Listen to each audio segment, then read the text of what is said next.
ఆంధ్రప్రదేశ్ మాజీ ముఖ్యమంత్రి అయినటువంటి జగన్మోహన్ రెడ్డి గారు ఏపీ హైకోర్టులో పిటిషన్ దాఖలు చేయడం అయితే జరిగింది. ఆ పిటిషన్ సారాంశం ఏంటంటే, ప్రస్తుతం ఉన్న ప్రభుత్వం ఆయనకు ఉన్నటువంటి భద్రతని తగ్గించి వేసింది. నాకు చాలా థ్రెట్స్ ఉన్నాయి కాబట్టి నా భద్రతని మళ్ళీ పెంచాలి, అంటే జూన్ 3వ తారీఖు వరకు ఉన్నటువంటి భద్రతని మళ్ళీ అదే భద్రతను ప్రస్తుతం కూడా కల్పించాలని చెప్పి ఆయన పిటిషన్లో హైకోర్టులో పిటిషన్ వేయడం అయితే జరిగింది. ఆ పిటిషన్లో ఆయన ఏమేమి అంశాలు పేర్కొన్నాడంటే, గతంలో జూన్ 3వ తారీఖు వరకు నాకు 900 మందితో నాకు భద్రత కల్పించేవారు, ప్రస్తుతం నాకు దాన్ని ఆ భద్రతను కుదించేసి 50-60 మంది కూడా నాకు సెక్యూరిటీ లేరు, కానీ నాకు చాలా థ్రెట్స్ ఉన్నాయి నాకు అని చెప్పి ఆయన 2 అంశాలు కూడా పేర్కొనడం జరిగింది. గతంలో విశాఖపట్నం ఎయిర్పోర్ట్లో జరిగినటువంటి కోడికత్తి దాడిని, తర్వాత ఈ మధ్యన విజయవాడలో జరిగినటువంటి గులకరాయి దాడిని కూడా ఆయన పిటిషన్లో పేర్కొనడం జరిగింది.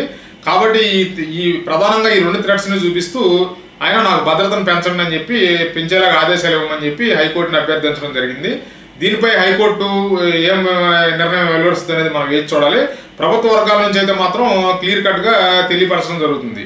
ఏమనంటే, సీఎం స్థాయిలో భద్రత కల్పించలేము, అంటే గతంలో ఆయనకి 900 మందితో సీఎం స్థాయిలో ఉన్నప్పుడు, సీఎంగా ఉన్నప్పుడు 900 మందితో భద్రత ఇచ్చేవాళ్ళు, ఇప్పుడు అదే స్థాయి భద్రత కావాలంటే అంటే మళ్ళీ సీఎం స్థాయిలో ఆయనకు భద్రత కల్పించాలి, కాబట్టి అంత స్థాయిలో భద్రత కల్పించడం అయితే కుదిరే అవకాశం లేదు అని చెప్పి ప్రభుత్వ వర్గాలు మాత్రం తేల్చి చెప్తున్నాయి. హైకోర్టు మరి దీని మీద ఏ నిర్ణయం తీసుకుంటుంది అనేది మనం వేచి చూడాలి. Thanks for watching. Please like, share.